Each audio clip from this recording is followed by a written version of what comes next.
Wednesday, so this is our Pastor's Corner devotional series. If you've been following us, this devotional series, we've been looking at what it means for us to be citizens of God's kingdom. And with that, we're looking specifically at what Jesus taught us in this area called the blessings or beatitudes. These are attitudes and ideas that Jesus people are supposed to carry with them as we live out what it means for us to be citizens of God's kingdom. So if you're following us, we are now in our last one. This is the last beatitude that Jesus is going to give us. And it's found in Matthew chapter 5, verse 10 to 12. And here's what it says. Blessed are those who are persecuted because of righteousness, for theirs is the kingdom of heaven. Blessed are you when people insult you, persecute you, and falsely say all kinds of evil against you because of me.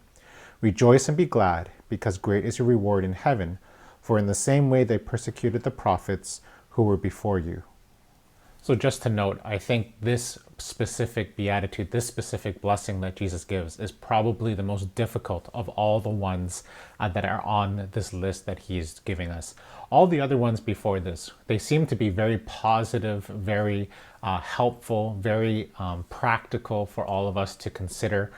Things like humility and meekness and purity and just all those attitudes, they're very positive in nature. This one here, being persecuted, this one troubles us. This one's difficult. And for many of us, we are going to struggle with this one.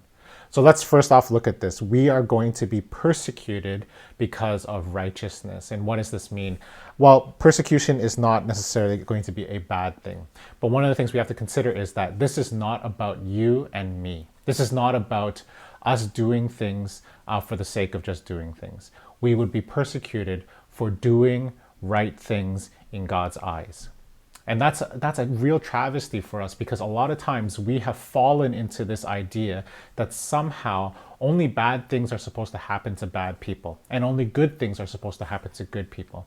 This verse challenges that notion to its very core. You and I, if we are doing what God is asking us to do, if we take on all these attributes of humility and meekness and peacemaking and all these things that he's been talking about, bad things will still happen to us. Because if we follow God's righteous way, it's not going to work out necessarily in this world. So this beatitude is a real challenge. It's hard because, again, we can do the things that God is asking us to do. We are living out what God is asking us to live out. But it's just going to be difficult. And we will face persecution. Now, what do we mean by persecution? Well, again, we can suffer because of our belief in God, us following God's way. Simple things like maybe you can lose your business because you're unwilling to compromise certain beliefs. You can lose money because you're unwilling to fudge your taxes. You can lose friendships because you have a stance on a particular way that God does things and sees things, and you want to follow that. You will lose promotions. You can lose your house. There's all different kinds of things. And in fact, some of the things that are really challenging with this is really when we get into the areas of our livelihood. And we can lose all these things because if we follow God's way, the world doesn't necessarily follow God's way. And this is a simple reminder for those of us who call ourselves Jesus people. Don't forget, at the end of the day, the person who really is in this world, running this world, is Satan. And the way he does things to deceive people and false pretenses and all these things is what Satan does. And for us as Christians, we're called to live as God's people, kingdom people. We are called to live in such a way that subverts what Satan is doing. And that if our actions and our words of Jesus people subvert him, what do you think he's going to do? Obviously, he's going to retaliate. Obviously, he's going to do things that will make it difficult for us. Obviously, he's going to try to manipulate our thinking and our way of seeing things. And so Jesus is calling us to stand for righteousness, to stand for all these other attributes that are listed before. But in doing so, blessed are you if you receive persecution for God's righteousness. Well, I don't know about you, but that's hard. I don't know about you. That's not going to be easy. But the Christian faith was never supposed to be easy. The Christian faith was never supposed to be smooth sailing.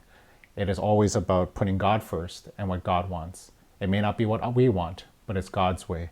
And that's what we're called to live out every day, God's way. So I hope that's a challenge, and I hope that is an encouragement as you live out what it means to be God's kingdom citizen in this world. So that concludes this portion of our Pastor's Corner devotional series on the kingdom citizenship. I hope that's been an encouragement to you during this time. So God bless you. We'll see you again next week as we start a new devotional series.